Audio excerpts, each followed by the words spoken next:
I am 22 female, and I work full-time at a local steakhouse-style restaurant. There's a policy with the employees regarding free food based on the length of your shift, and the other day I was working a double, which meant I got 2 free meals, one at the end of my first shift and one at the end of my second. There are a few things we as employees can't pick for our free meals due to costs, but we still have access to nearly the entire menu. Another part of this policy is that if we pick something, and one of the ingredients required is almost gone, we're allowed to keep our pick and tell the customer that we're sold out of that particular item. This applies to all sides, salads, soups, etc. Usually though, if we say we're out, we really did run out regardless of employee meal picks. Anyways, on the day that I worked my double, we were about 2 hours out from closing and I sat a couple who were on a first date. Just assuming by some things they said, plus he name-dropped a popular dating app. When they were ready to order their meals, the girl just so happened to ask for sirloin. But that was the cut I chose for my second meal and we were down to our last one. I apologized and told her that we were out, and the pouted and told me she would need another minute to decide. Her date shot me a dirty look and told me he needed more time now, too, so I went to check on my other tables. They seemed to be having a good date, laughing a lot and smiling. But they were immediately quiet and standoffish every time I checked on them, and interrupted me with, "Just the check, please," while I was asking if they'd like any dessert.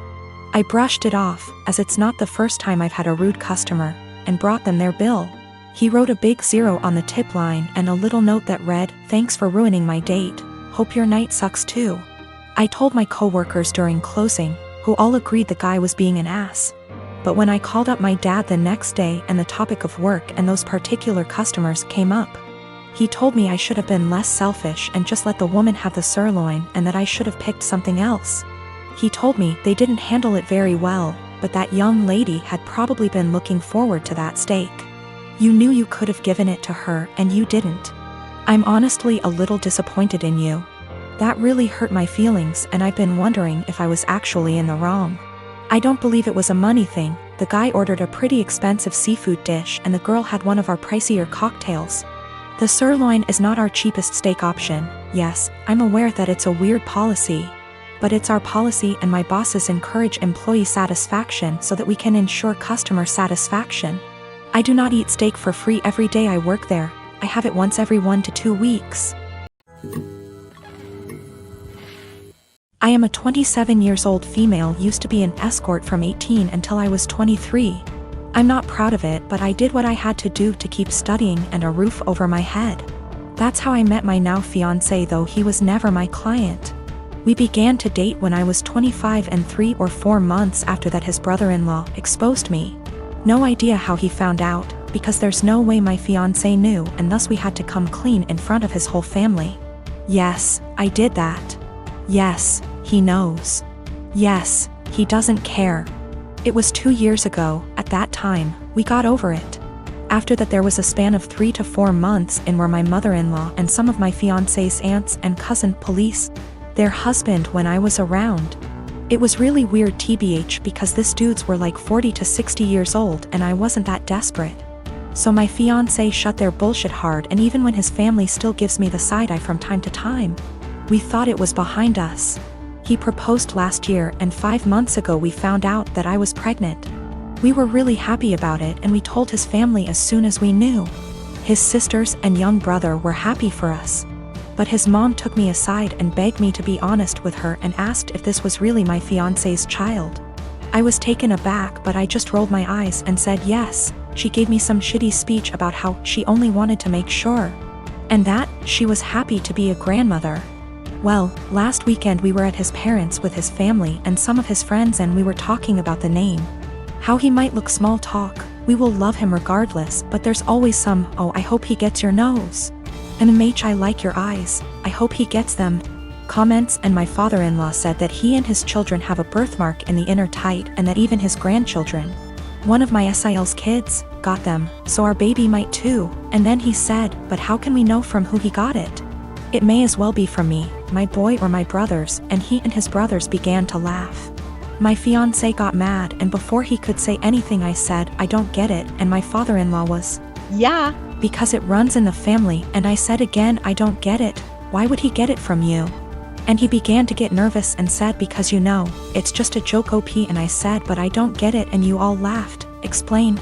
It got to the point that some of his friends said, hey, it's not funny, so he excused himself and left.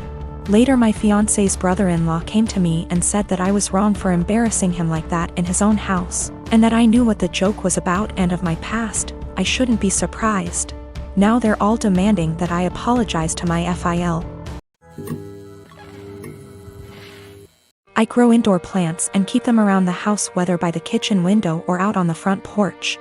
I have a variety of plants like lily, aloe vera, also flowers, and they all require care and attention. It's a hobby of mine, and because I don't own enough space, I just stick to indoor planting. I have a 16-year-old stepson, Sean, who loves to pull all kinds of pranks and has been trying some weird pranks on me lately. I don't mind it as long as he's happy, and also because nothing is too serious, just hiding my farming tools / replacing them with damaged ones and so on. He just keeps messing around like any other kid. Days ago he posted a FB video of him spraying cold water on me when I was sleeping. It was embarrassing since he shared it with family. I got mad at him and had him delete it despite him begging me to let him keep it. He kept sulking afterwards and had his mom try to convince me to let him repost the video, but I thought that was crazy request. Sean suddenly became friendly and asked if he could water my plants. I was glad he asked and gave him the watering can and told him to start with the plants in the kitchen. He was gone for a few minutes, then he got back and started watering all the plants in the house. Later in the evening I was cleaning my tools and there was a weird smell coming from the watering can. It smelled like bleach. I freaked out and checked my plants, and the same smell was coming from them. I confronted Sean and asked what he watered the plants with. He acted dumb and said nothing, but I found a bottle of bleach in his room, which made me lose my temper. He admitted watering my plants with bleach to get back at me for making him remove the video. I was mortified. I immediately canceled the weekend trip to the national park that he was looking forward to. He started crying, saying it was too much and he made a mistake in moment of clouded judgment. I refused to discuss it. My wife feels bad. Sean hasn't been eating well since I canceled the trip, but he damaged my plants and caused me hurt and pain. She thinks an apology was enough. He is a kid and made a mistake. She wanted me to let it go, but I said canceling the trip is his official punishment. I got called unreasonable and stubborn for this, and that I don't respect her as a parent too.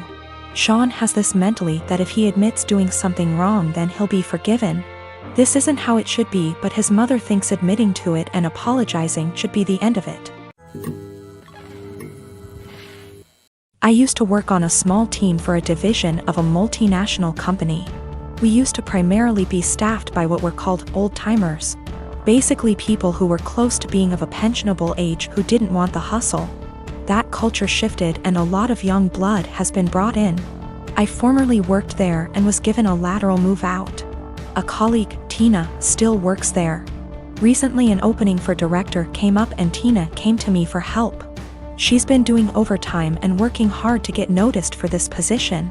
She's well qualified for it and has extensive experience at the company, so she was given a chance to interview for it.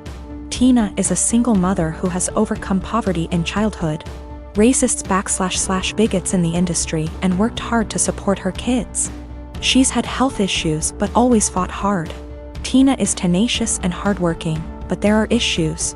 She struggles in some areas, and while she'd definitely make a great director as she's contentious, kind and courteous, the role is evolving and may be a bit of a stretch. Nonetheless, I helped her with her application and presentation. Beyond being colleagues, she and I are friends. We spend a lot of time outside of work together. We're the only women of color in our respective areas, and share a lot of our deep feelings and thoughts. She worked hard and put together a good presentation. I was really proud of her. She presented this morning at 9:30 and got through it and was out by 10 o'clock.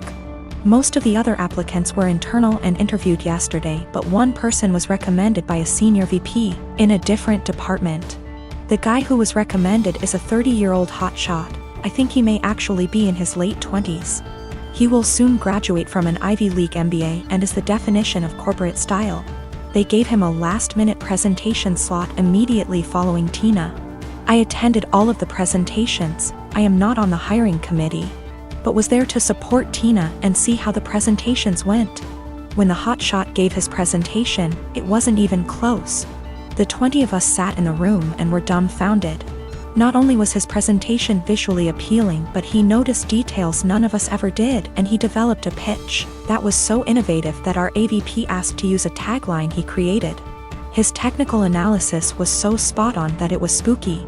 He understood issues facing our business unit without having to be told and had ready solutions to solve the problems. Questions they asked him were more about how he'll do things when he takes over the role.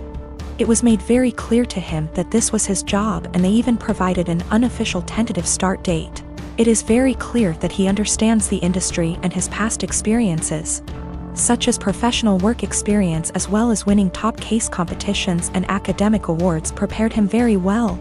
The presentations were in totally different leagues. After he finished, he made a self-deprecating joke and took questions. He thanked us and left. We all sat there for a minute chatting when the AVP very loudly told the HR director to offer significantly above the salary and hammer out a start date immediately and get a contract signed. The VP who recommended him knew him from the MBA program, as the VP is a case coach there. He said he'd be his reference, and they are skipping all the formalities and going right to the offer. Tina has no idea. She was so happy with her performance, and she's sure she nailed it. She did well, about as well as the other candidates, but this guy is out and out in a different league. Just based on that, I too would hire the other guy. She's sitting on cloud 9 at her desk and planning a celebratory dinner to celebrate her performance.